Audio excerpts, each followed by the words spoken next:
man's world turned upside down. He fell into a world where women are total Terminators and men are delicate flowers. The women here hunt down anyone they set their sights on, openly preying on men and never taking no for an answer. Jiang Hao is fighting to protect her honor, but it's much harder than she thought. And things get even messier since his fiery stepsister has a huge crush on him. But wait, this is just the beginning. The moment she steps into school, chaos grows exponentially. Because all the girls in class are crazy about him. They all have that one thing on their minds. But ours is sworn to protect his most precious treasure. If you think you'll have peace of mind at work, you've got another thing coming. The bossy female boss has those same predatory eyes. They're all after him because he's nothing like the other wimps in this world. He's the only real man in this matriarchal hell. The troublesome goddess, who threw our hero into this mess, sets only one condition. If he wants to return to Earth, he has to act like a real alpha in this harsh feminist world. Sounds simple, but there's a detail he forgot. Masculinity here has become ancient history, just like the dinosaurs. So his mission is to set this upside-down world straight and teach everyone a lesson in manhood. But if you're wondering what our boy was like before this story, he was just a pathetic office slave that everyone walked all over. One night after work, he looked up and saw that blood-red full moon hanging ominously in the sky. And then a vast void, pitch black everywhere. When he opened his eyes again, he found himself in a completely different, strange realm. Even worse, he'd turned into a dainty boy floating around in pink pajamas. Just as I was having a meltdown, wondering who I am, where I am, and what this disaster is, the door suddenly burst open. A man she presumed to be her father burst in and started rushing her to get ready. They're going shopping with a friend named Yilong. The name flashed through his mind like lightning. In his world, Yilong was a tattooed powerhouse, a mountain of a man. Terrified and panicked, he threw off his pink pajamas and rushed out just to keep that troublemaker waiting. But when he reached Yilong, he was speechless at the sight before him. This thing before him wasn't even a man in the sense we know. Adam was honestly even more flamboyant and flirtatious than our Hao. When her father saw them together, he couldn't stop praising Yilong, saying that's exactly how elegant and gentle an ideal man should be. That's when Jiang Hao got suspicious, went online, and the bitter truth hit him like a slap in the face. While history books were full of the glorious victories of women conquerors, the only duty of men was to dust and wash dishes at home. In this reverse world, men were biologically weak, frail, and fragile creatures. Power and strength were entirely in the hands of women. While childcare and housework fell on men, women carried the burden of the heaviest physical labor. Because women were prioritized, the population balance shifted, and men became a minority. Every man is treated like a pampered baby. Even as they aged, they turned to feminine hobbies like makeup while trying to protect themselves from harassment by street thugs.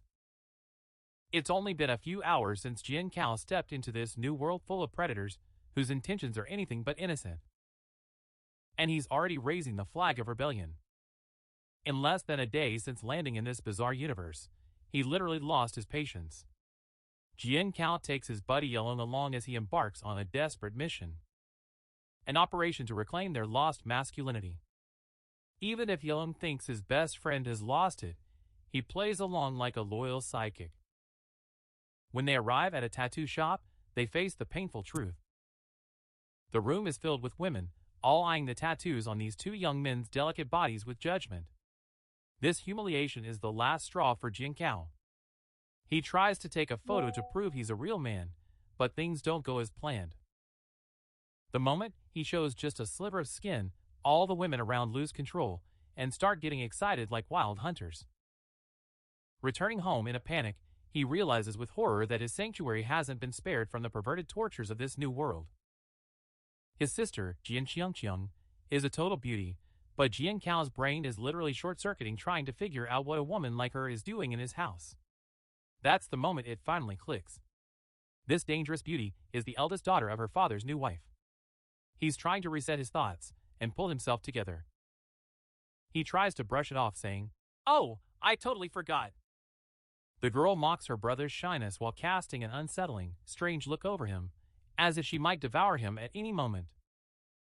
Retreating to her room, Jiang Hao feels in her bones just how much the day's toll has battered her soul. Forced into colorful buffoon outfits, caked with makeup, and harassed by women who are street thugs. On top of that, his father and Yellow caught this mollusk virus and each became a princess.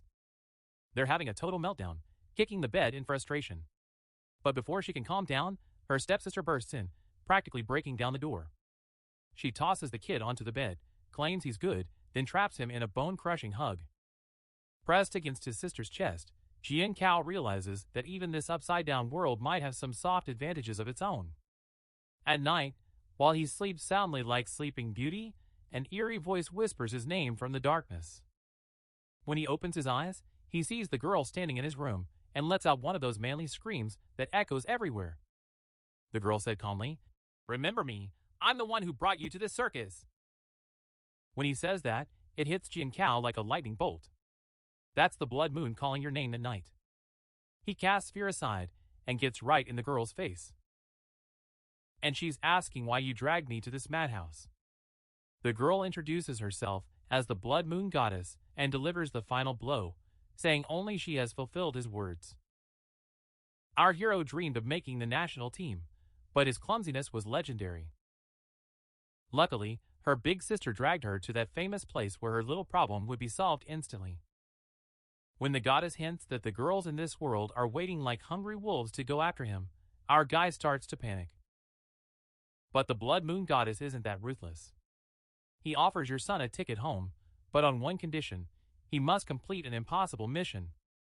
It turns out Jiang Hao, who used to strut around claiming he's a real man in his past life, was just a shallow guy who only cared about looks. This guy, unable to improve himself, is getting a harsh lesson on why a real man needs to put in the effort.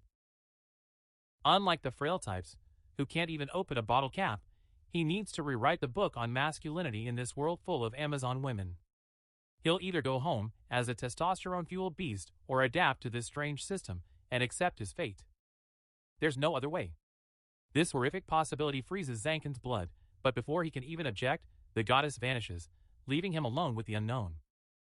Left with unanswered questions, our hero starts brooding over what it really means to be a real man. Waking up the next day, he takes a deep breath, hoping those nightmarish moments were just a trick of his subconscious. But when he sees that damn scarf in his room, the painful truth hits him like a slap in the face. The mission is real, there's no escape, manhood's rules must be rewritten. In this inverted world where women build empires, he hasn't the slightest idea what manhood even is. All they know is that their current state is a bit too delicate and fragile. So he admits himself that he's basically a total mama's boy. He says he must study hard if he wants to survive in this wild jungle, so he opens a biology book and decides to dive into basic instincts.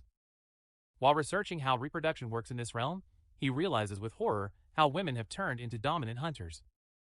Seeing men live like submissive slaves, with heads bowed, wounds Zanka's pride, and he rejects this order. She's dying to return to her old world, where everything followed the rules she knew. At the same time, he's determined to solve that strange cosmic event that appeared in the sky that night and turned his life upside down. While consoling himself that it might just be a magnetic anomaly, he realizes he can trust no one but himself to solve this secret. He thinks he needs to run a deep investigation, or maybe hire a mercenary to do his dirty work. But there's a small catch. He's nothing more than a broke, poor high school student with not a penny to his name. He can't even dream of hiring an expert, so first he has to find a way to fill his wallet. The moment he steps out of his room, he sees his stepsister in the kitchen and finds himself frozen, unable to look away from the view. Feasting his eyes on the mirror, he realizes what a handsome disaster he is and starts vibing with himself.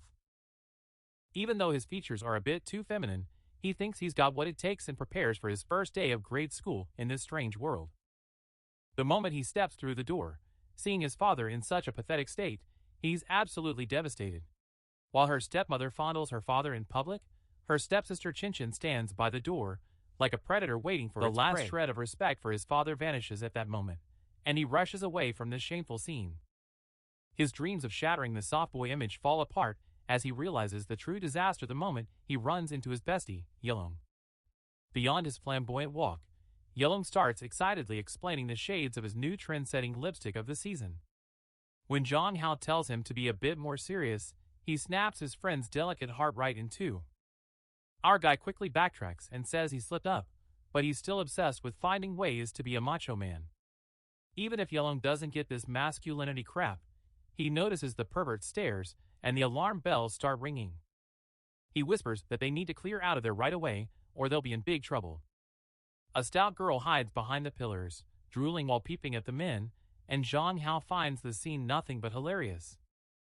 Yelong then argues they're making a mountain out of a molehill, and it's pathetic for grown men to be afraid of a girl. Yelong flexes, saying they won't be scared of a girl in hiding, but he has no intention of leaving things to chance. While she's pulling her friend by the arm, that creep takes a threatening step toward them. Yelong bolts so fast, leaving a cloud of dust behind and dragging Jiang Hao to a safe zone until he's out of breath. While they try to catch their breath, Yelong starts panicking that the frantic run ruined her makeup. But Jiang Hao's focus has shifted to the grand campus of a Liston business school. Seeing the muscle girls doing the heavy lifting around, he realizes that since she's at such a luxury school, her family must be real big shots. In this place full of wealthy snobs, he starts scanning the room like a detective to defuse the class dynamics. He realizes right away how backwards this world is. Men are so helpless they can't even open their own water bottles. It hurts his pride to beg girls for help, while they pop the caps off like candy to show off. Refusing to accept defeat, Jiang Hao jumps onto the stage, grabs the bottle with a "move aside, I'll open it" vibe, and gets ready to prove his worth. No matter how hard he strains, that damn bottle cap won't even budge. His male pride, already hanging by a thread, is completely crushed by this failure. He desperately hands the bottle back to the girl and accepts defeat. The shame hits like a slap in the face, but wait, the real nightmare is just beginning. Seeing her in this helpless state, the other girls circle around her like predators spotting their prey. They swarm around him as if he were a circus animal, mocking him by holding out their bottles. It's total chaos with everyone screaming, "Open mine too!" Of course, their real goal isn't the cover, it's just an excuse to talk to her. Jiang Hao can't catch his breath, overwhelmed and fuming, collapsing to the ground like a ragdoll. Just as that greedy crowd of girls is about to pounce, Yelong arrives in the nick of time. He spreads his arms wide, trying to scatter that wild pack. She shouts that Jiang Hao is sick and they need to give him some space to breathe. Complaining, the crowd starts to pull back under this pretext. But Jiang Hao is disconnected from the world. He can't even hear the noise. His mind is elsewhere, calculating how far he's come on the path to becoming a real man. And the result is painfully clear, a big 0. He needs to be alone to clear his head, so he decides to take refuge in the restroom. Just as he's about to escape, Yelong calls out and wants to follow him, but you're angry with Jiang Hao. Ours was sick of his nanny following him even to the bathroom, totally annoyed at being treated as if they were still changing his diapers. But Yelong's paranoia wasn't for nothing, friends. The moment Jiang Hao entered the temple, a group of female hunters slipped out from the shadows and followed him inside. Surround the poor thing and study that baby face and delicate features out loud, like we're looking at a piece of meat in a shop window. Jiang Hao is breaking into a cold sweat like a cornered victim, his soul shrinking with every word he's forced to hear. He has no strength left to endure this psychological torture. At this rate, completing the mission will be nothing but a dream. He knows how cute he is, but he also knows he's too pathetic and weak to find a place in this cruel world. Jiang Hao decides he needs to find a new training ground. So he starts researching kung fu courses online. Now, thinking some muscle would help, he gets hyped up and starts taking action with a strange motivation and intense focus. But his blood runs cold when he notices the girl approaching from behind like a sneaky snake. This was Yuan, whose sudden appearance right next to him nearly scared our poor Jiang Hao to death. Tell the kid not to sneak up on people like a ghost. He's scaring them to death. But the girl only responded by giggling. Our guy was so buried in his studies that he neither saw nor heard the approaching danger. Yuan tilted her head with that eerie cuteness and asked if he was texting a girl he liked. Before the poor kid even knew what hit him. When the girl's face got within breathing distance, Jianchao turned red as a bee from embarrassment. She gave a personal space violation warning and demanded he move back immediately. But would Yuan stay back? It stuck to the child's hand like a suction cup. When he said her hands were soft as cotton and pure white, Jianchao's fear hit the roof. In this crooked world, roles had changed. Women were the predators, men were the prey, and touching a man's hand was a casual thing for them. Jianchao jerked his hand back in panic and snapped, "Have some decency!" But this innocent defense was enough to shatter Yuan's feelings, leaving her staring back at him with heartbroken, sorrowful eyes. It felt like he was implying Jianchao used to be much different, maybe even more docile. But in Jianchao's mind, nothing had changed. He was always the same. Yuan immediately changed tactics to break the tension, offering a private massage if he was tired. Panic-stricken, Jianchao tried to push him away to stop this dangerous contact. But at that moment, the harsh truth hit him like a slap. The girl's strength was superhuman. Unfortunately, he had no physical strength left to resist this monster. This fuels his insecurity, and as he struggles helplessly, bad luck kicks in right at that moment, and the classroom door suddenly swings open. Ms. Ma, the English teacher, walks into class like a prison guard, pinning everyone to their seats. Jianchao relaxes and slumps into a seat, but when he opens the book, the words he sees strike him like a bolt of lightning. The lazy kid who forgot the way to school in his old world is gone, replaced by someone who understands everything with crystal clarity. English used to be his nightmare, but here the words feel as simple as child's play. Jonko's getting hyped, thinking he's seized that rare golden opportunity to shine with his wit in this female-dominated world. With a sudden burst of ego, he raises his hand to the ceiling, desperate for everyone to witness his so-called genius. He's desperate to prove he's not a loser, but when it's his turn, he freezes up and turns pale as a ghost. His mouth goes dry, the words get stuck in his throat, and even the teacher suggests he go to the infirmary after seeing his pitiful state. Jonko looks up and realizes with horror that thousands of eyes are locked onto him like vultures watching their prey. He's short of breath, his chest is tightening. The girl's whispering echoes in his mind like a judge's gavel. The more they talk, the smaller he gets. Burning with shame, they pray for the earth to open and swallow them whole. Or she could open her eyes and wake up at home. Poor dreamer. While Yilong and Walter were talking, his companion noticed that soulless, totally worn-out look on his face. Jonko claimed he couldn't sleep, but the truth was much darker. That swarm of women around him had sucked all the life energy out of the poor soul like leeches, turning him into the walking dead. Every day they gnaw at her brain with the same brazen questions, and as if that weren't enough, they grope and harass her in the hallways whenever they get the chance. On top of that, those losers who can't even face themselves in the mirror are trying to frame Zonkao just out of pure jealousy. Getting to class is pure torture for Zonkao. He's praying he could just crawl under his covers and never leave. While walking, a girl suddenly jumps in front of you, about to confess her love with a gift she thrust into your hand. Turns out he's been eyeballing her for a while, and now he wants to make it official and ask her out. In this inverted world, Zonkao is blown away by women becoming hunters like men, but he still politely sends the girl away. Even Elon couldn't believe how such a sweet deal was rejected, yet their only worry is making it to the cafeteria. It's a strange scene in the cafeteria.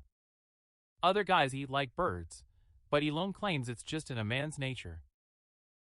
I'm even munching on cucumber with rice just because I'm on a diet, while Zonkao is trying to understand how men turn into little birds like this. Our hero, wanting to build muscle and get strong as a beast, calls out to the lady and orders her to pile his plate high. With fatty pork and rice flying around, Elong starts trembling with fear that he'll gain weight. While Zonkao sees this as the path to power, the soft boys around him whisper that he'll soon turn into a fat potato. While the bullies lie in wait, our guy ignores his manners and digs in like a real man. While Elong looks at his friend's savage state in shock, 5th grader Lu Feng makes a cool entrance onto the stage. Even if Zonkao doesn't recognize the guy, Feng approaches slyly, reminding him they're in the same class. While asking why ours suddenly got so buff, he's actually just trying to prove how popular and top tier he is. He's strutting around with an ego-boosting attitude, declaring himself the school's biggest player. When Zankoya treats him like a fat slob, our hero loses his patience, delivers a sharp comeback, and suggests he see an eye doctor. Even though he says his eyes are fine, after the second insult, Feng sheds crocodile tears and starts playing the victim. While all the girls rush to comfort Feng, saying, "Oh, you poor thing," that sneaky snake smiles behind their backs through her fake tears. Just then, a brave girl slams her fist on the table, putting Feng in his place and shouting for him to stay away from Zankou. My man is basically saying he'll eat whatever he wants, declaring that no one can tell him what to do. While Zankou thinks another beauty has become a burden, Feng shamelessly refuses to leave. Now losing his temper, Zankou roars to assert his dominance, ordering Feng to get lost immediately. As this roar hits the table like a bomb, Ilong, stunned by the monster his best friend has become, nearly falls off his chair. But far from being afraid, the purple-haired beauty admires Zankou's outburst, with hearts in her eyes.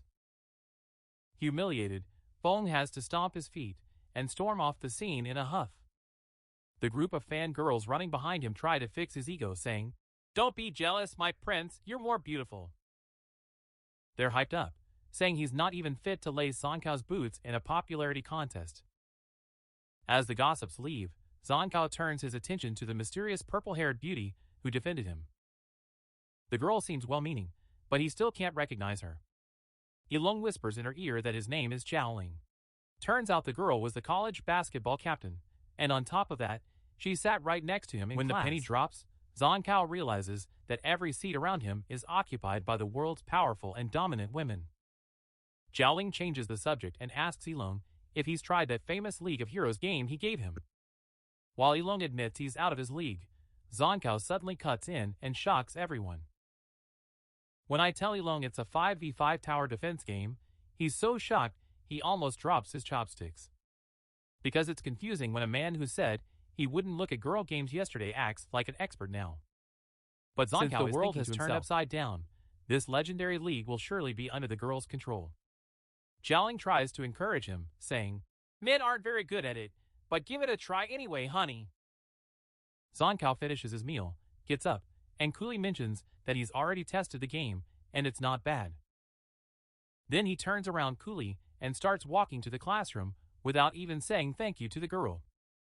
While Ilong tries to pull himself together, Xiaoling looks at him and dreams of when she'll steal his heart. Putting the pieces together in class, Zankou figures out what it means to have no top-tier male players in this game. So the legends of our world, those great kings Faker and Uzi, don't even touch a controller in this universe.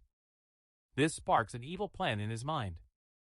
The idea of finding those legends and building your own team echoes in your mind, but the real heavy question weighs on their shoulders. In this distorted world where women are becoming masculinized, what does it mean to be a real man? As Zankou's absent-minded gaze drifts to the lonely girl hanging out by the window, Ilong finally looks up from his phone. Our guy flips on Zankou mode and fires off the question. Did this new transfer student Manhwa steal Ilong's heart? Ilong suddenly going on the defensive like a hedgehog proves Zankou hit the bullseye. Ilong mumbles that the girl isn't very talkative, but then spills the beans, admitting he finds her sweet and has been gathering intel on her. The case is closed for Zankou. This kid's head over heels. Zankou suddenly jumps up like a commander and orders Ilong to go and talk to the girl immediately. Walking confidently toward Yuehua's seat, she announces to everyone that Ilong must also take the stage. Even if poor Ilong tries to stop it, it's no use. The arrow has already been shot. Zankou's already standing right over her, grinning and introducing himself. While Yuehua quietly mutters about being a transfer student, Zankou instantly senses that strange aura about her. There's something else going on with this girl. In this strange world, unlike the other wild girls who throw themselves at Zankou, Yuehua seems withdrawn and disconnected. Zankou leaves the stage to Ilong, but our lover boy only makes weird moans like a creaking door. Thinking the girl doesn't want to talk, a panicked Ilong mumbles his words, trying to convince Zonkao to run away. But is Zonkao the type of man to give up so easily? Crouching like a lion focused on its prey, he teases the English book in her hand or gets personal by asking if she just doesn't want to talk. Yuehua bows her head and makes that innocent confession. She's just whispering that she doesn't know what to say. Zonkao figures it out right away. The girl's not cold-hearted. He's just about to die of embarrassment. Then improvising is the Zonkao way. He reaches out and puts an offer of friendship on the table. The goal is to make her feel comfortable enough to speak whenever she wants. It might seem like a small moment, but for Zonkao, this is a massive ego-boosting victory. He thinks real men never leave a girl in need to her fate.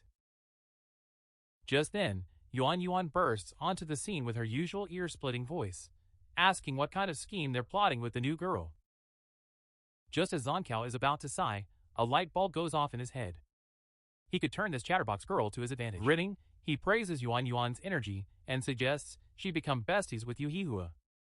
He wants the girl to use her endless chatter and social skills to open up Yuehua. Without wasting a second, he pushes the two together and asks them to do it for him. Yuan accepts this task with pleasure. As Zonko returns to his desk, looks like the job is done, Yuehua looks up at him. A silent thank you from her lips pierces Zonkao's heart like an arrow. As our guy walks away satisfied, he makes that big confession to himself.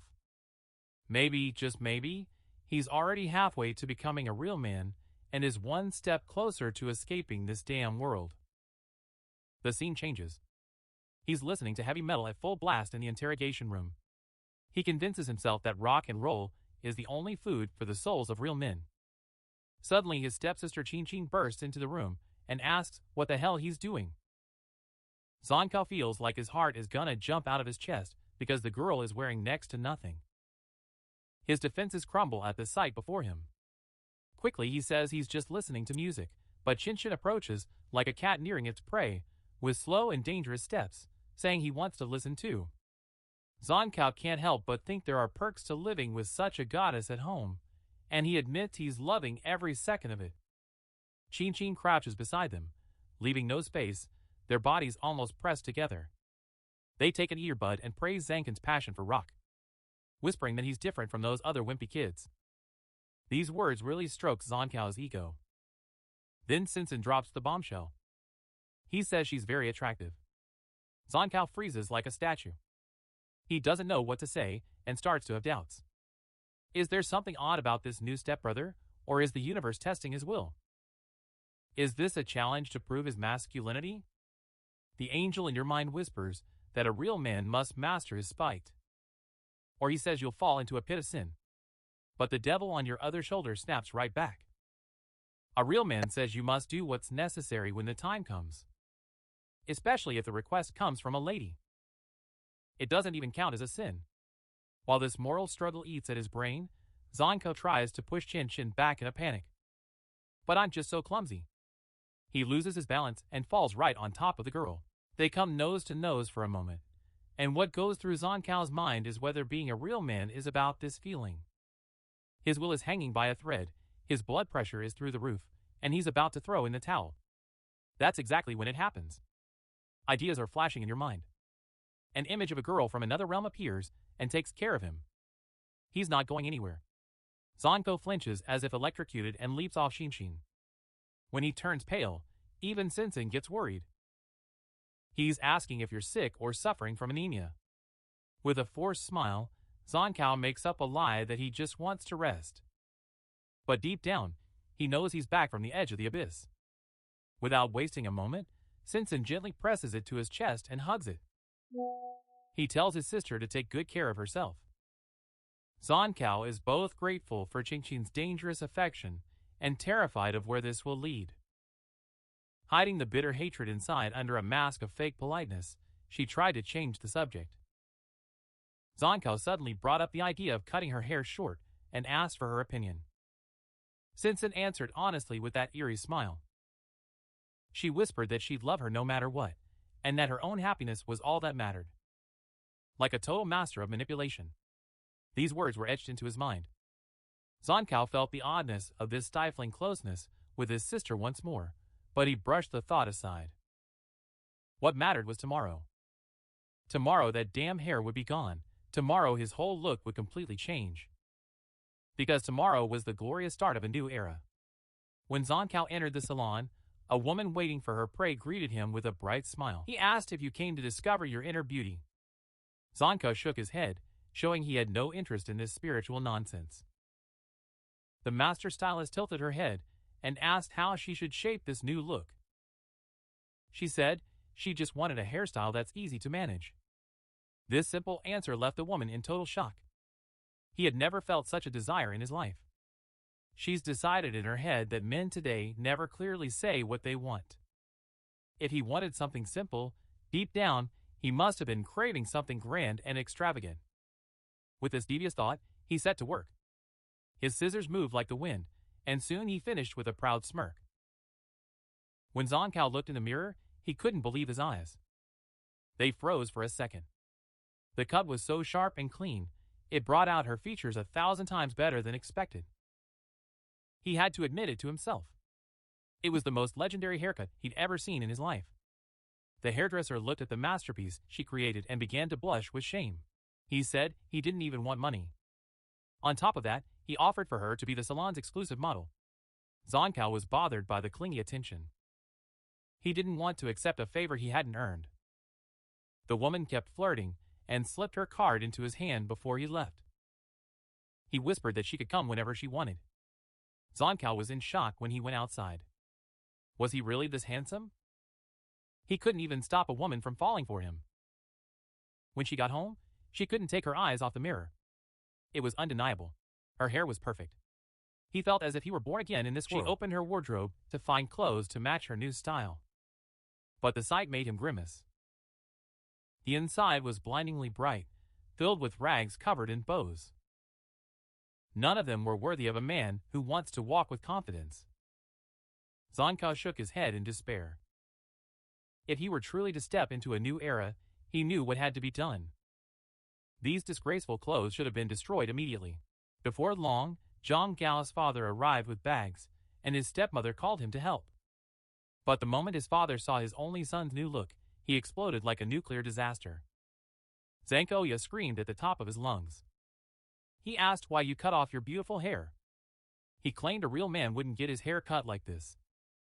He was fuming with rage. She wailed, saying she'd write bad reviews for the salon and that with looks like that, no one would ever take Jiang Hao as a husband. Jiang Hao couldn't believe he needed his father's permission just for a haircut. What kind of world was this? Azar didn't stop there. His father took off his slipper and started going at him.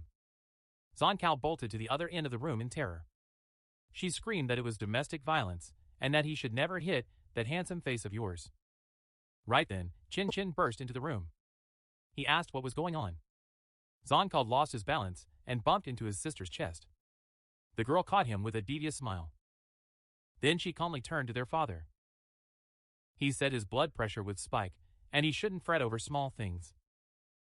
Looking closely at Jiang Hao's hair, he felt a strange sensation inside, because the hair was disastrously short.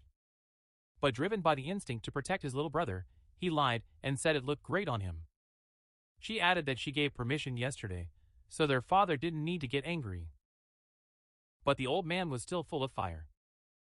She stormed into the kitchen saying she was going to cook, but inside, she was still fuming. Jiang Hao turned to his sister. She thanked him for saving her from her father's beating. Chin Chin smiled and said that as an older sister, she would certainly protect him. He would always protect her from everything. Then he told her he wanted to show her something and called her to his room. Jiang Hao got excited. He expected to finally see a typical teenage girl's room, full of bright decorations. But the moment he stepped inside, his blood ran cold. Chin Chin's room wasn't like a girl's at all. It was cold and eerie, like a surgeon's operating room. Chin Chin walked to the table and picked up a small box. She explained she couldn't prepare a gift when they first moved, but now the time has come. He was ready to give the gift, and this preparation didn't feel innocent at all. When she opened the box, the 2 diamond earrings inside sparkled. Jiang Hao stammered in shock that these were worth a fortune.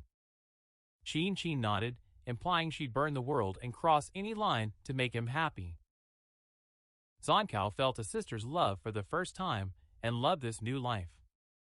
But when she returned to her room, her brain started working. She thought about how expensive those diamonds were. If he gave her something that valuable, what would he want in return? He had to return the favor with a stylish gift. But he was flat broke because he paid a fortune for that damn haircut. Just as he fell into despair, his phone vibrated like a twist of fate. Yelong said he finished his new masterpiece, and that Jiang Hao must read this literary disaster at once. A bolt of lightning suddenly struck in Jiang Hao's mind. If even someone like Yelong could write a novel, why wouldn't he become the new god of the literary world? This was the perfect chance to get rich quick. She immediately decided to write stories about brave, delicate male heroes and the muscular, powerful military queens who protect them. Hyped up by dreams of wealth, he sat down at his computer. Jiang Hao opened a blank page and typed that strange title for the future bestseller. She gave her work the name of a true woman in a man's world. And leaning back in his chair, he wore a sly smile, certain that this nonsense would definitely be a bestseller. The next day, in the stifling atmosphere of the school, Jiang Hao's phone buzzed with excitement. Her eyes widened when she saw the notification from the site, where she uploaded her novel. He was shocked by what he saw. His story surpassed the signature request at light speed, and now he was climbing the ladder of fame 3 steps at a time. He needed to take the initiative to contact the editor. It seemed like in this reverse world, things were moving much faster and easier than expected. Now he could earn daily money for every update. His plan is working perfectly. The days when he'd escape poverty and be swimming in money were approaching. Jiang Hao felt this victory deserved a celebration and decided to treat himself to an ice cream. But the hard truth was, he only had a single dollar left. With this money, he could only afford a cheap popsicle. Walking to the market, the moment he saw that familiar shop, he froze in his tracks. His blood ran cold. The place looked all too familiar. Suddenly, memories of his past life flooded into his mind. This was the sacred place where he first met Ablami in his previous life. Back then, you were a senior in high school. Ami ran the shop right next to Zankin's hideout, and due to this geographical misfortune, their families were as close as conjoined twins. The woman was annoyingly cheerful. And every time Zankoya said she'd buy him a meal, that fool of ours thought what he felt was definitely the burning poison of that damn first love. After school, he'd started haunting Ami's shop like a ghost. Sometimes he'd lurk in a corner like a creep, watching her, unable to tear his eyes away. One day he plucked up the courage and poured his heart out, but Ami laughed nervously and humiliated him, saying she wasn't into kids and liked guys her own age. Even though he was very young, that rejection hit him hard that day. Still, he's not the type of person to give up. He makes a vow to himself and begins hellish training to one day become the legendary man who will protect Amy. The vows of his past life were now history. In this strange new world, not brute force, but his unique beauty was admired. Jiang Hao looked at his reflection in the mirror and made his decision. This time, he was definitely going to steal Ami's heart. When he reached the shop, the shouting from inside grated on his ears. Ami and her father were facing off. Our daughter wanted to marry a rich husband without working, but her father gave her a reality check that life isn't all roses. The old man was reminding her of her filial duties, citing other families' daughters as examples. It was a big problem that Ami was slacking off while everyone else was working hard. Jiang Hao hesitated to dive into the middle of the drama. He was about to escape when Ami appeared. The moment he saw that face, his heart nearly skipped a beat. She was as beautiful as an angel. For a moment, he forgot the whole world. But when his gaze drifted down from that delicate face, everything changed. His blood ran cold. Ami was far more massive than she remembered, just like a mountain. He was about to bolt when he got caught on the giant girl's radar. When the girl asked about the change in her hair, our boy collapsed like jelly out of pure fear. Trembling, she burst into sobs, begging to stay away from the monster, but that beautiful face still enchanted her. It was trapped between beauty and horror. The only thing that escaped his lips was a plea for his imaginary, delicate Ami. He was praying for things to go back to the way they were. Sister Ami, meanwhile, pinned him to the chair like a hostage. She tossed the watermelon slices in front of him and complained reprovingly that the good-for-nothing hadn't visited in a long time. He said not to be ashamed, but Jiang Hao was trembling with fear for his life. He stopped eating and drinking, only wanting to escape. When the boy wanted to leave, Ami got excited and started shaking him like a toy. He was applying so much force that the chair couldn't take the pressure and shattered into pieces. The girl was acting surprised, as if she wasn't the one who just crushed him. Jiang Hao rushed out of range in a panic. He acted as if he suddenly remembered something very important. And in seconds, it was dust. She ignored that loud voice behind her asking for her phone number. He had already teleported from the shop. Retreating to the safety of home, he began to brood. This situation had really touched him. It felt like a cruel joke of nature that a beauty like Ami had a body like King Kong. But at the same time, he secretly envied having those muscles. He whispered that you need that power to be a real man. The path of the dragon leads through kung fu lessons, but our hero's wallet is a total black hole. Her sister should buy a gift for Cin. Needs to clean up that closet, it's a war zone. His to-do list is growing like Mount Everest, but his pockets are as empty as the Sahara Desert. If he hit the jackpot, his life would be paradise. Just as I drifted into these sweet dreams, reality came kicking at my door. The moment Django looked up, his blood ran cold. Chin was hanging upside down on the wall, like a bat defying gravity. In this upside-down world, were girls still doing yoga?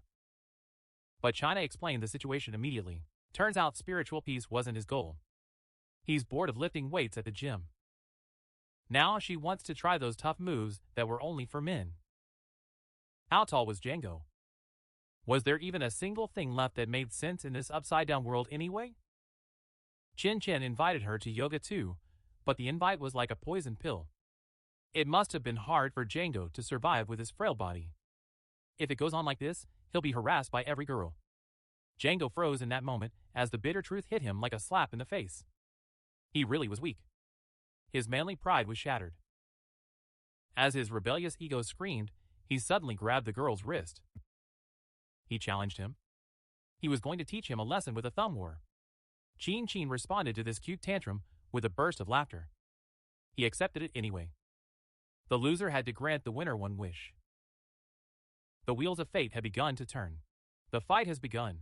While Jiang Hao strained as if his veins would burst, Chin was as relaxed as if he were catching flies. This wasn't just a game. What lay on the table was Jiang Hao's shattered dignity.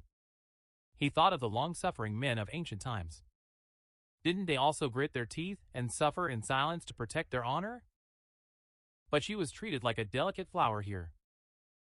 Chin's patronizing look of praise was the final straw. Not bad for a little boy. Jiang Hao's arm throbbed with excruciating pain, while his soul wept in agony. He was never going to give up. His manly pride was shouting at him to endure it. But it was Chin who wanted to end the pain. With one single move, he knocked the boy down. Then she wore that famous, patronizingly compassionate smile. He said, "You really held up well." Jiang Hao took a deep breath. He was at the bottom of the food chain in this damn world. He raised the white flag. Since he lost, he had to fulfill his master's wish. Chin put her hand on his cheek and dropped the bombshell. He wanted to experience using someone's thigh as a pillow. Jiang Hao's brain just short-circuited. But looking at the girl's legs of steel, he had no choice but to accept his fate. He sat down, saying no problem, but when he least expected it, Chin laid her head on his lap. Jiang Hao was in shock. Shouldn't he have been the one lying down in this scene? The roles were getting mixed up again. Chin closed her eyes and murmured, "Your legs are as soft as I imagined." Could it stay like this a bit longer? Deceived by those innocent eyes, she nodded like a victim saying yes to her executioner. He could stay as long as he wanted. Because he was an honorable man of his word. An obedient but proud man who does what's expected of him. A few days later, while Jiang Hao was in writer mode, the phone vibrated. Who dared to disturb him on the weekend? A forced move from Yuan. They're going to the amusement park and have already set Yellow up as the driver. This wasn't an invitation, it was a formal summons. Jiang Hao had no choice but to get ready. Before I could catch my breath, Yellow appeared at the door and brought along a bonus with it. goodbye, quiet and peaceful day. While wanting to be alone with his thoughts, now he had to play host. The little girl suddenly jumped on him. Jiang Hao was stunned. Who the heck was this little monster? The moment he asked who she was, Yelong looked like she was about to burst into tears. His best friend had forgotten his sister. 6-year-old Lingyi was forcibly pulled off Jiang Hao like a leech. They last met when she was 4, so it's normal she doesn't remember. Yelong was trying to save the situation. But poor Yelong didn't know the truth. Jiang Hao didn't remember because in his previous life, Yelong never had a sister. The moment he left them in the room and turned around, someone said pinch the meat. No doubt. This little devil Li Lingti. Jiang Hao had no intention of going to the park. Yelong was preaching from the heart. Yolanda was there too, he wouldn't miss it. He'd feel relaxed around the girl. Jiang Hao worked for days until he burned out the engine. A break was needed. While they're arguing, Li Ling is already exploring the room. Her eyes were shining. Clearly, she had a huge crush on Jiang Hao. Finally, Jiang Hao gave up. He said, "We're going to a haunted house," and ran off to change. A man's word is his honor. Now, to keep his promise to Yuya, he puts on his ultra-masculine jacket. Meanwhile, that panic attack called Yelong keeps rushing them. Our hero doesn't want to keep the girls waiting and ruin his cool. Chaos begins when they arrive at the amusement park. The moment Yuan sees that Bradley Ling, his eyes demand to know whose offspring he is. While the brat lies without hesitation, his brother Yelong quickly steps in, pulls the girl back, and spills the truth. Turns out this little troublemaker begged and pleaded with his brother. Yuan takes the chance to gush over our boy's style, showering him with compliments. Jiang Hao says he looks much hotter like this. Then he pokes poor Yuehua, waiting for a reaction, but Jiang Hao just laughs nervously. Expectations are sky high. Finally, blushing, Yu admits that the boy is indeed handsome. Jiang Hao uses that lethal head patting technique to charm the girl, telling her he wants to hear her beautiful voice more. Yu steps up on the gas, leading the group toward the horror house. It feels cursed in here, but the real joke is Yelong's reaction. While ours is clinging to Jiang Hao like a leech and shaking with fear, she's crying to go to the baby park. Jiang Hao can't believe a man could be such a coward. He's trying to tell her that this is child's play. Even his own sister Li Ling shook her head, accepting what a loser her brother was. He sets his sneaky plan in motion, saying they should split into 2 groups since there's so many. He and Jiang Hao will team up, and the others will fend for themselves. Then he turns to Li Ling and gives that famous order. He fuels the fire by saying it's a woman's duty to protect men, but Li Ling snaps and starts throwing a tantrum instantly. Even if he insists on staying with Jiang Hao, our boy steps in and treats him sternly, so he'll go to his brother.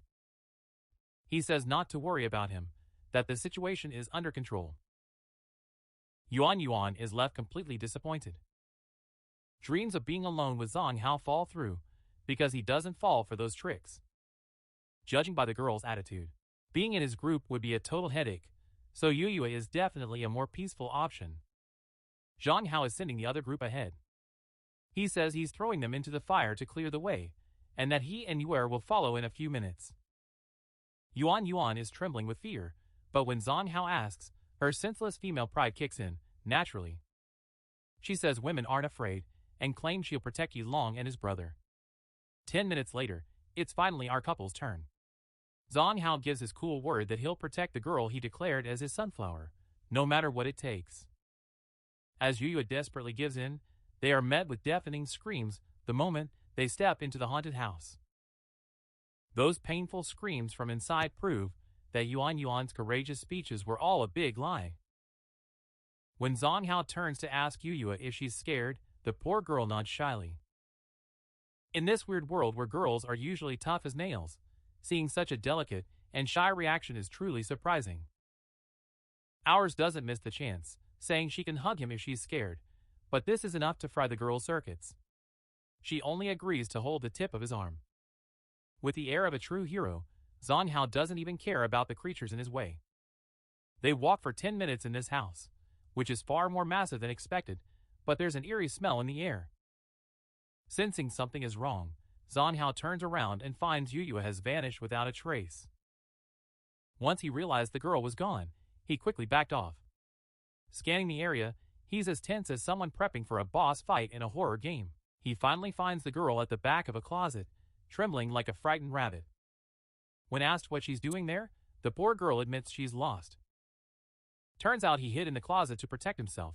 What a strategy. Seeing this timidity, Jiang Hao can't help but chuckle and teases him, calling him, "My little bird." And he's showing off saying, "Don't be afraid, your big brother is here to get you out." Yu lets out a deep sigh of relief at that moment, as if she just escaped an execution. When Jiang Hao realizes he's the first person to treat him like a human being, his trust bar fills up instantly. The poor girl is deeply traumatized. When they left the cursed house, Yilong's legs turned to jelly from fear. He's swearing up and down that he'll never step foot in a haunted house again. Even his 6-year-old sister shakes her head and gives him those "You're a disgrace" looks. The real show begins when Jiang Hao and Yuehua return to the stage. Yilong starts crying tears of joy. He's almost ready to offer a prayer of thanks that everyone's safe and sound. Yuan hits back immediately and asks, "What took you so long in there? Or were you two messing around?" Jiang Hao intervenes as soon as he hears the implication, smacks the brat on the head to shut him up. But as Yu walks towards them, Jiang Hao senses something is wrong. Drenched in sweat and panting like an overheated engine, she suddenly collapses right into the boy's arms without a word. Now Jiang Hao realizes the girl has flipped the switch. Yilong is in panic mode again, talking about calling the police like an idiot. It's like there's been a murder. But he can't find his phone, the klutz. Even Yuan starts panicking and calls an ambulance. The place is a total chaos circus. Jiang Hao, don't panic. And Ben takes control, saying he's got this. He gently picks up the girl and holds her. He's got a real leading man vibe. He lays her down on a nearby bench. Yilong asks nervously, "Does he need CPR?" They ask. Fantasies are all they think about. Then the penny drops. This move will make Jiang Hao the owner of the girl's first kiss. Yuan isn't keen on this idea at all. While the girl panics and offers to call 911, Jiang Hao calmly orders them to find food and water. Meanwhile, he's trying a simple but sneaky trick to wake up the princess. She rests Yuehua's head in her lap and gently pinches her cheek. A moment later, Yuehua slowly opens her eyes and asks why you're pulling her ear. Jiang Hao chuckles and explains that he just fainted, and says his only goal was to test if he'd wake up with a little trick. Yuehua softly admits she is scared, but now he adds that he feels better. Jiang Hao warned you not to act like a hero by forcing yourself into haunted houses if you're not feeling well. If he's not comfortable, he shouldn't do it. Yuehua nods, but then mumbles that she just wants to sleep. Jiang Hao worries, thinking the girl has fainted again. But with the sound of snoring, he realizes our guy has just fallen into a deep sleep. Looking at the girl sleeping peacefully, he thinks she's the calmest, most angelic girl he's ever seen in this chaotic world. Despite your weird ways, of course, after a while, our sleeping beauty finally wakes up. People are gathering around asking how he's doing. Everyone's curious, but Jiang Hao is even more worried, asking if there's a problem. Amusement park nut Yuan impatiently asks if they're still going to keep having fun. Jiang Hao nods and says that's enough action for today. Yuehua suggests heading home so she can rest. But just as Jiang Hao is about to stand up, Yuehua suddenly grabs his hand and whispers quietly, "They could go together." The boy pauses, then lets the girl take his hand. They start walking hand in hand, and shy Yuehua clings to the boy like a leech in her own unique way. Yuan watches with envy from behind, bleeding internally. Because he also wants to know what it's like to hold a man's silky smooth hand. This is this poor man's biggest dream. The trip takes longer than expected while they're dropping Yuehua home. Yuan and Yilong are gossiping about how far Yuehua lives from civilization. Maybe it's in a place like a village. They feel grateful for their lives, thinking about what an ordeal coming to school every day is for this girl. Zhen Kao frowns and snaps, "Don't underestimate the girl." But when they finally arrive, Yuan's jaw nearly hits the floor. It wasn't just an ordinary house, but a massive mansion. As they try to take in the scene, a butler rushes out, bows, and makes a formal announcement that the lady of the house has arrived. He scolds him, asking how he snuck out without permission when the Lord's strict orders were to stay on the property. The rest of the group is frozen in shock, unable to believe their supposedly quiet and loser friend actually lives in a palace. Turns out he's been rich all this time. They step inside, the walls and tables looking like gold plating, dazzling the eyes of the poor. That grumpy butler who just scolded Yuhiva is now politely serving tea and coffee to our group. And these aren't just ordinary treats, everything is imported, everything is luxury. The servant says the tea is brewed with the famous Tianshan water. The cakes were flown in by a special chef for the new guests. That's quite a show. After the service, she says in a formal tone that Yuhiva will retire to her room to change and asks her friends to excuse her. Yuhiva isn't saying a single word. He doesn't defend himself, nor does he object. He just bows his head and obeys in silence. Those left behind are in shock, unable to believe their quiet and shy friend came from such an influential family. No one would have thought Yuhiva was a millionaire. Jiang Hao is cool as ever, telling everyone to stay calm. Still, even she finds it strange that the transfer student she helped by chance turned out to be someone so important. Meanwhile, the butler continues to harass Yuhiva inside. He says you went too far and broke the rules. He left without permission, didn't even take his guard. She adds that his father is very worried, if you buy that, and apparently he won't let her step outside ever again. Yuhiva stands there and asks if her father called and how her mother is doing. The servant says his father called but didn't answer questions, still appearing very busy. Yuhiva grips her skirt tightly and mumbles that her father is too busy to answer her calls, feeling abandoned. The servant immediately defends his boss, mentioning how busy things are. But he sent her a gift that's on its way. It's a model of his favorite tank. Yuhiva's face shows no reaction. It's not expensive toys he wants, but a tiny bit of love and attention from his father. Even the robot-like butler looks at the girl with pity despite his formal stance. After a while, Elon looks at the stairs. And he sees Yuhiva coming down in a magnificent dress. The boy's eyes shine, because his crush looks even more beautiful in her casual home look. Even Jiang Hao notices the change. Though he thinks the girl looks sweet, compared to when she's with him, she now looks like a lifeless porcelain doll. Jiang Hao is asking if you're okay.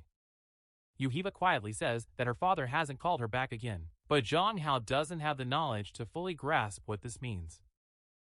The girl then asks him to come to her room, because he wanted to give her something. Jiang Hao is surprised, but follows anyway. When he steps inside, he freezes at the sight before him. In this upside-down world where caste sisters ran wild, Yuhiva's room was surprisingly delicate and pinkish. It's like a secret princess hideout. Dying to know, Jiang Hao poked her, asking if her daddy scolded her or put her under house arrest for going out with him. In a universe where fathers usually act like mother hens, Yuhiva's loneliness echoed off the walls of the massive villa. Just servants and cold walls. No mother, no father. The poor girl confessed that her father used to be an angel, but now she can't even see his face. While her father was swamped with work, her mother's situation was even worse. The woman had become a total careerist. When Jiang Hao heard about this girl growing up alone at home, it didn't take long for him to be struck and feel that deep loneliness. While his mother ruled the city as mayor, his father traveled far and wide to fill the family coffers. Even if the servants lied that everyone loved her, Yuhiva grew up like a withered branch, knowing nothing of parental affection. Jiang Hao used his legendary head pat technique and showed off his charisma, saying, "Call me if you feel lonely, I'm with you." Reminding him he could call not just himself, but Yuan and Yilong too, he etched into his mind that he was no longer alone. Moved by this gesture, Yuhiva softened up, grabbed our hero's hand, and started dragging him toward her mysterious closet. When the door opened, the sight was shocking. Instead of dolls, weapons, and tanks like an arsenal. He took out his favorite weapon and handed it to Jiang Hao. He said, "This is my prized possession, but now it's yours," and forced the gift on me. But Jiang Hao immediately refused to take this pile of metal. Even though he said his father would kill him if he saw him enter the house with a gun, Yuhiva was as stubborn as a mule. He's trying to give away his most precious treasure. He was using Kaya's word about friends giving gifts to guilt-trip me. He wanted to be besties for life, but Jiang Hao got the message and shut it down, saying real friends don't need to point guns at each other. Hearing their bond was stronger than steel, Yuhiva joyfully jumped onto the boy's neck and hugged him so hard she almost crushed his bones, while making vows like, "We'll never part, we're like conjoined twins now." They spent the whole evening in that huge mansion. When it was time to say goodbye, they agreed to meet at school and parted ways. Yuhiva's eyes sparkled with hope. On the way home, Ilong couldn't stop talking about Yua's mansion, his mouth running non-stop. She kept talking about how gorgeous she looks in her new dress, acting like, "Gosh, should I get some imported stuff too?" Jiang Hao tried to stop his friend, saying your wardrobe's already bursting, don't waste your money. But then the penny dropped. This shopping crisis was actually a divine opportunity to get rid of those pathetic pink-bowed rags you're wearing. Her eyes lit up with memories of burning those embarrassing, ribboned outfits to ashes. Freedom was near. "We're hitting the stores at the crack of dawn tomorrow," she shouted excitedly. Ilong is stunned. He was acting like we were going to a wedding or something. Jiang Hao shared that he wanted to spend his hard-earned money from his part-time job to add a masculine touch to his wardrobe. There was no limit. While Ilong picked out the best pieces like a fashion icon, Jiang Hao sank his fortune into the stores without hesitation. During the shopping spree, he couldn't help but think, so this is how girls feel when they're burning through their credit cards. When their stomachs started growling, they ducked into a restaurant. But while ordering, they noticed the girls around them whispering and checking out Jiang Hao. "Look at that hottie." While the whispers were flying, Ilong was in shock, but Jiang Hao was like, "Whatever, they're just hallucinating from hunger." Since his only concern was filling his stomach, he chose to ignore the rumors like the buzzing of a fly. "But I had that feeling of being watched in the back of my neck." Sly girl, she was sneakily taking your photo and texting her friend saying, "I found my husband." The girls already planned the wedding and had the kids in her head. And he released that cursed photo into the dark waters of the internet. After a while, Jiang Hao's spider sense tingled, and he switched gears, saying, "I need to put on my emergency hat." When she said such beauty is a burden, and she must hide, Ilong found it quite logical instead of getting jealous. Because the famous influencer Zong Zong always said, "Be careful, the place is full of creeps." And Ilong reminded us of this sacred advice. He was right to take precautions, but it was too late. He didn't know yet, but he was already trending online as the mystery man. The girls watching were drooling and begging, "Who is this disaster? Give me his number. I'd give my kidney." Just then, seeing a photo of a dark-haired beauty, he realized he knew the uploader and gave a devilish grin. Just as I was shouting for joy, thinking I'd found my prey, poor Jiang Hao had returned home and collapsed on the sofa, exhausted from shopping. "I'm exhausted, but it was worth it," he thought. The pure joy of finally getting rid of those disgusting rags was priceless. Just as I was starting to relax, the phone rang. It was that clingy friend of hers again. "We just split up 5 minutes ago. What do you want from me, man?" she grumbled. As soon as she answered the phone, she flinched at Ilong's ear-piercing screech. Ilong was shouting, "You're toast, you're famous, you're breaking the internet." Jiang Hao remained clueless. When he found out that candid photo from the restaurant went viral, his brain just froze. Ilong was shouting, "Get on the internet, there's chaos." Ours has already anchored itself in the top 5 on the search lists. Meanwhile, her sister Ling Ling is consumed by jealousy and driven mad with rage. Because he believes those photos should be a private collection for him alone, not for anyone else. Jiang Hao finally dares to open that damn app. And what do you know? It's claimed 4th place in the rankings. And the comments are overflowing with messages from women drooling over his worship-worthy good looks. Some wrote that with her divine beauty, she must enter the entertainment industry, while even the restaurant where she ate chipped in to profit from the chaos. They mentioned they're honored to host the world's most handsome man.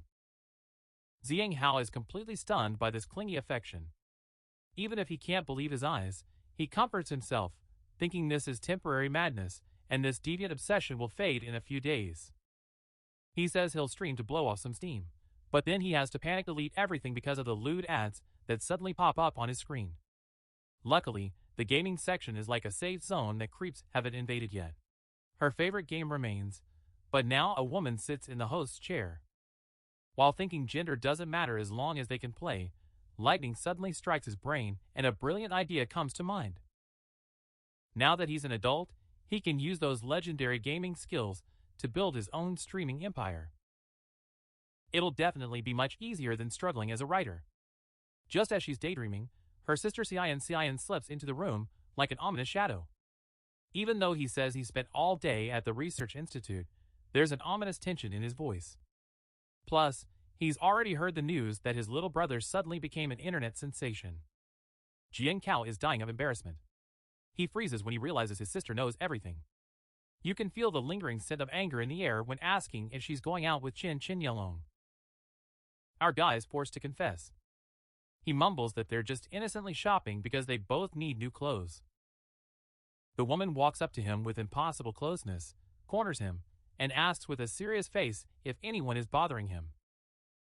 Jiang Hao hesitates for a moment, but says no such thing ever happened. But he says he's sure he can protect himself if such a threat arises in the future. Chin looks at her sister with pity for her naivety and whispers the bitter truth to her. His fingers glide over her gently but threateningly, as he says that the women of this world are predators more terrifying than he could ever imagine, and reminds him that he's the only son, the family's sole heir. He says if even a hair on her head is hurt, you'll never be able to explain it to her parents. She drills it into his head that if another strange woman dares approach him, he must tell her at once and share his location wherever he goes. Chin leans in so much that if Jiang Hao lowered his head just a bit, he'd find himself buried in his sister's chest. This stifling silence just drags on and on. He finally pulls back to leave, but stops at the door for one last move. She just took the kid's phone without even asking. This sudden and oppressive movement makes Jiang Hao feel tense for no reason. The next day, a swarm of women, waiting like hungry wolves, crowds the front of the school. Hiding in the bushes, our boy breaks into a cold sweat while listening to their conversation. They're sure their prey is hiding somewhere nearby. They must find him. Because nowadays, finding a man of such divine beauty is like finding an oasis in the desert. With every word he hears, Jiang Hao's nerves, and turns to Yi Long for help. But the scene is changing.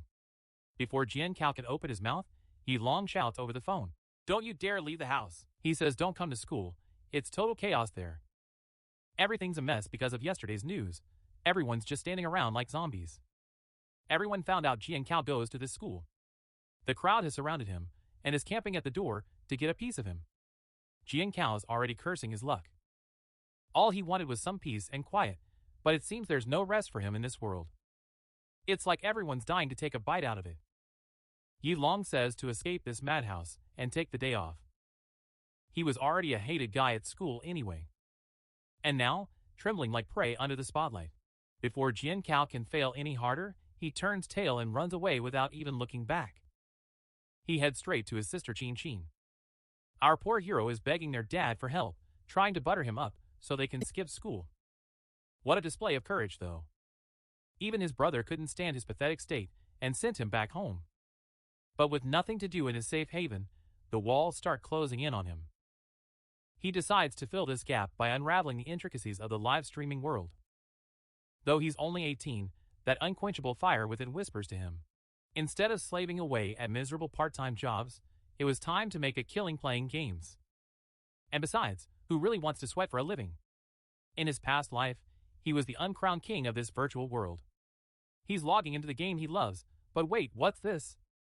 All characters look completely different, as if they've had plastic surgery. Fortunately, the rules are still just as ruthless.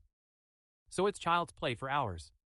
Before even a few minutes pass, he starts putting on a show, cutting down his rivals and getting a quadra kill, unstoppable with a pentakill, trampling other players like floor mats. It gives him a perverse pleasure to know those old divine skills are still at his fingertips. This speed, this talent, it's like a drug in your veins. When he notices that small icon on the screen, he realizes his cheat power hasn't left him. Just like an addict, they can't help but press the play button over and over again. He spends the whole afternoon on this virtual slaughter and doesn't stop until he's completely exhausted. Now he feels ready to take that big stage. After wolfing down dinner, he decides to start his first live stream that night and show the world who he really is. After witnessing his parents' traumatic fooling around on the couch, our young guy quickly made an excuse and bolted to his room to save his sanity. With eyes on him, Chin Chin followed his brother like a shadow. As Jiang Hao started the first broadcast to witness the birth of a legend, he didn't hesitate to admit to the butterflies in his stomach. The moment he stepped onto the sunny beaches of the virtual world, a twist of fate intervened. The player he matched with had an unsettling strangeness that went beyond ordinary. This player was following him like a shadow, as if straight out of a horror movie. The obsessed stalker questioned whether he used his legendary lethal swordsman technique.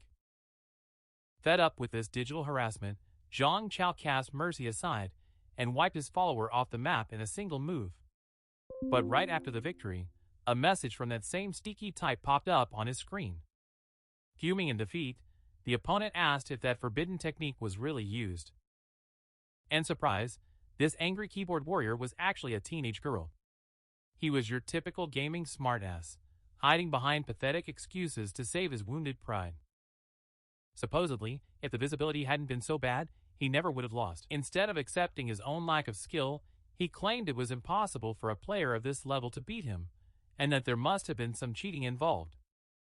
This monument of arrogance, who called himself the master of games, said that if he lost, he'd sell his computer and leave this realm. Other players started digging into Jiang Hao's past like sharks smelling blood. But behind the mysterious veil of esports, the concept of gender was fading. No one could figure out if it was a prince or a princess. Still, the girl who just inhaled all that dust continues her holy war against cheats, shouting that the place is crawling with phonies. He was talking about hordes of talentless, but cunning people posing as idols with fake IDs just to infiltrate the game. The group chat had turned into a cauldron of hate, and Jiang Hao silently read the toxic words splashing onto him. Despite his innocence, he was trying to understand why everyone was making him a target. Yet he had only played his game. When other players hypocritically showered him with team invites, Jiang Hao brushed them all aside. He said he's a lone wolf, that he only hunts alone. This attitude caused the crowd to instantly brand him as arrogant and declare him an unbearable man. Vows of vengeance fill the air as they all swear to put this arrogant player in his place. The next encounter would be bloody. They said you wouldn't dare infiltrate the girl's sanctuary by impersonating a man.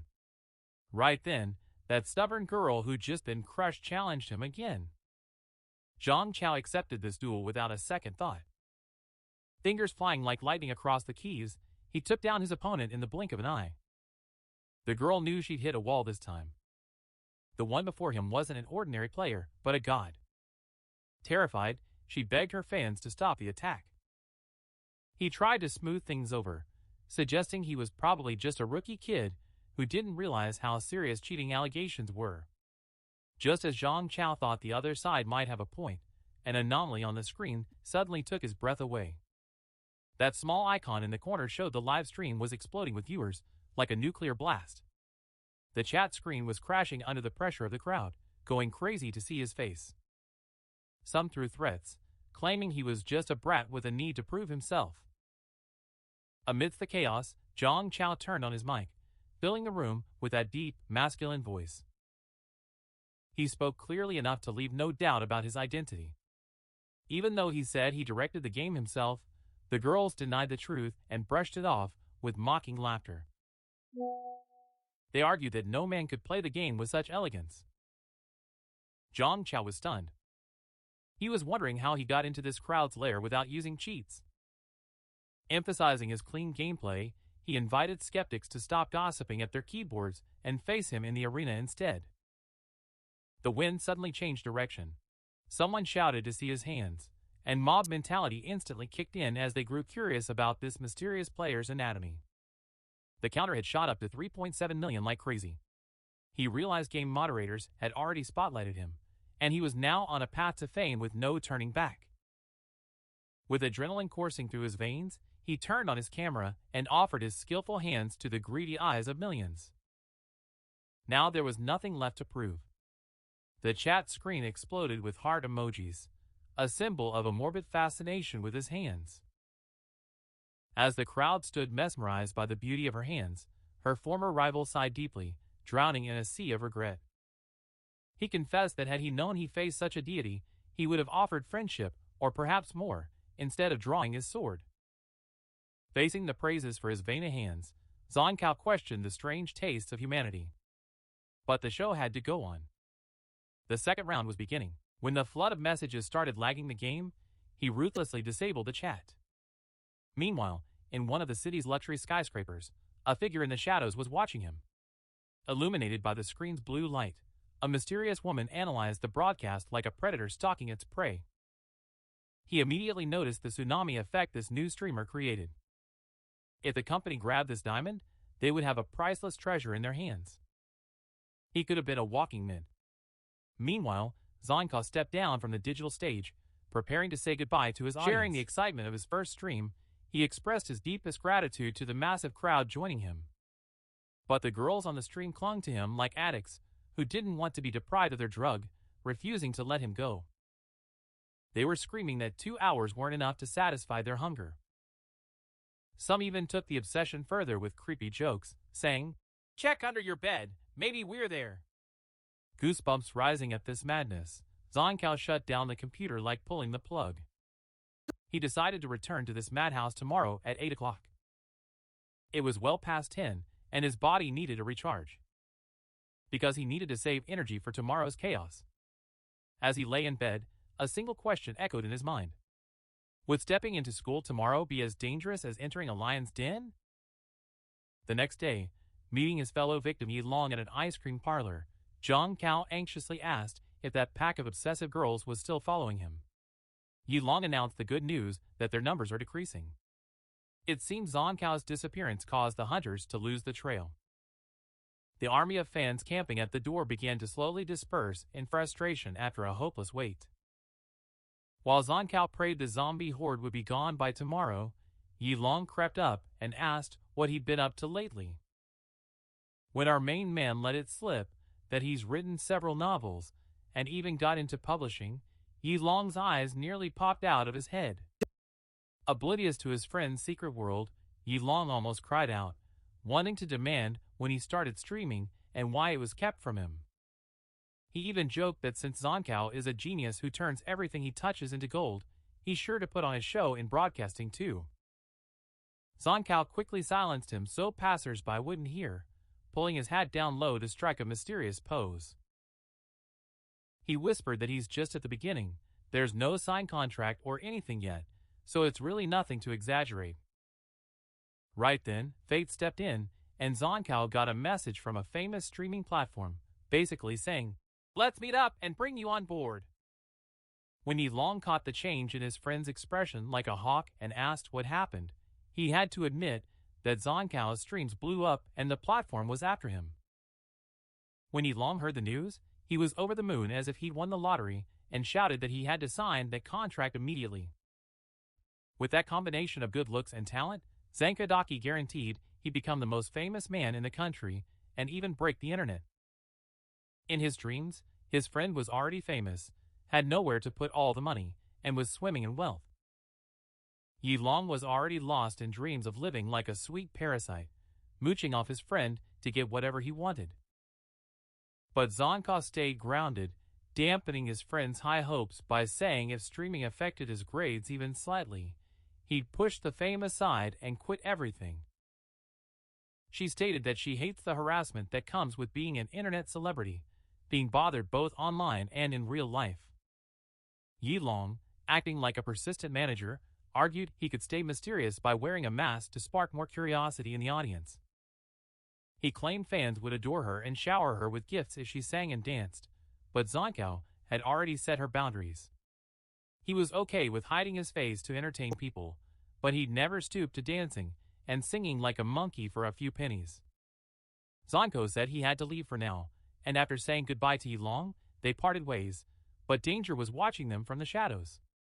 What they didn't realize was that two sneaky girls were stalking Jiang Hao, like predators watching their prey. Luckily, when our boy turned into the alley, he felt them breathing down his neck. She told Yi Long she had to stop by the market and tried to send him away, saying it would be better if he continued alone from there. Completely unaware of the situation, his naive friend Yi Long turned and walked away, leaving Zonkao to his fate. As soon as his friend was out of sight, Zonkao stopped in the deserted street and, in a calm but threatening tone, declared the game of hide-and-seek over, telling whoever was following him to show themselves. Right then, out of the darkness, a gangster lady appeared like a scene from a horror movie. With an uncanny grin, he said it was great luck that a piece like Zonkao fell into his hands and offered to look after him. Zonkao measured the woman with a freezing stare, asking who she was and how she dared speak to him so familiarly. The gang psychic jumped right in and tried to act tough, asking how he could not know Sister Liu Xian, the sole ruler of the area. Zonkao calmly stated that he didn't know anyone named Liu Xian, and clearly didn't care who owned the streets. He said they should stop talking nonsense because even if the woman ruled the world, she wouldn't interest our boy. The henchman approached with threatening steps. Liu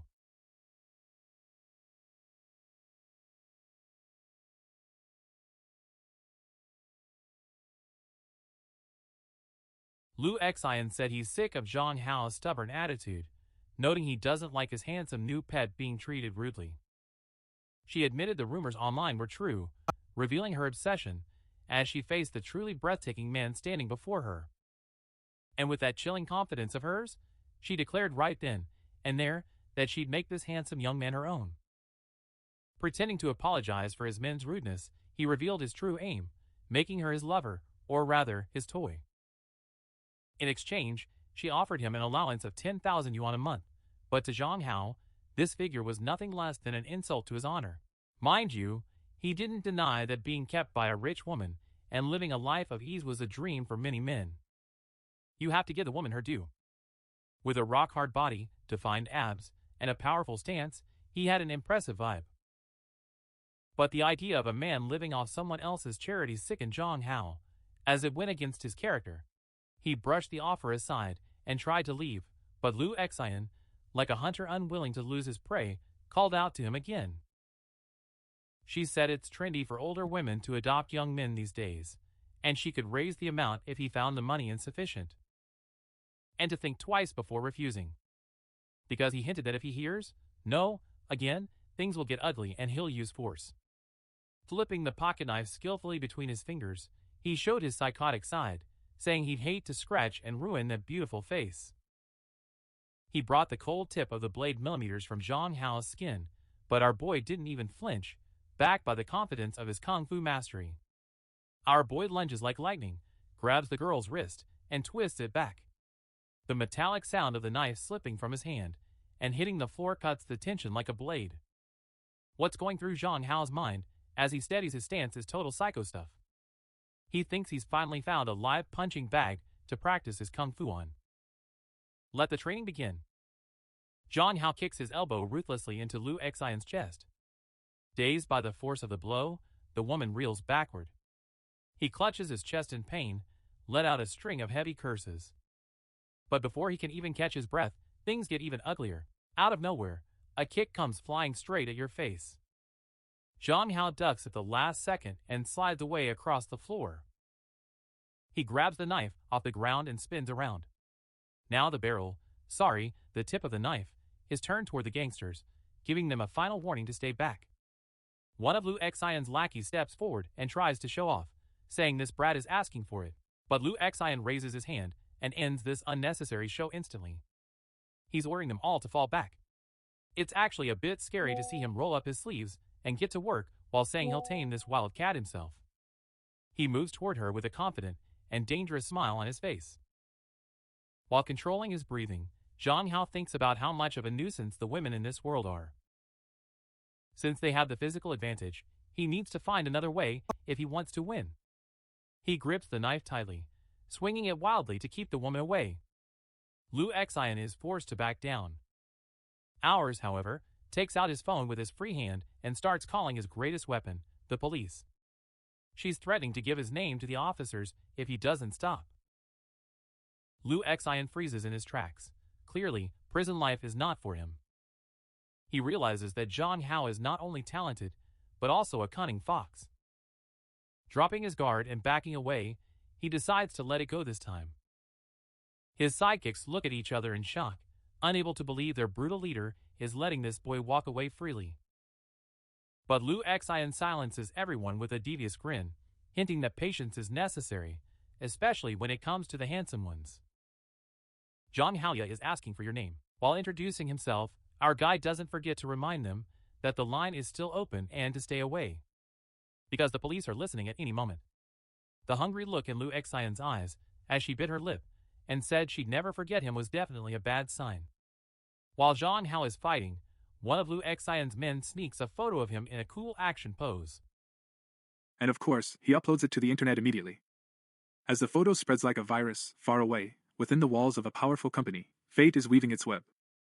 The woman at the table, Ms. Wei, makes everyone tremble with a terrifying aura that fills the room with tension. Her employees present their findings, explaining they've discovered a very strong candidate. The chairwoman listens intently in silence. With an air of certainty that the boy will achieve great success, he orders the contract to be signed immediately. Ms. Wei is in her office, waiting for her next prey.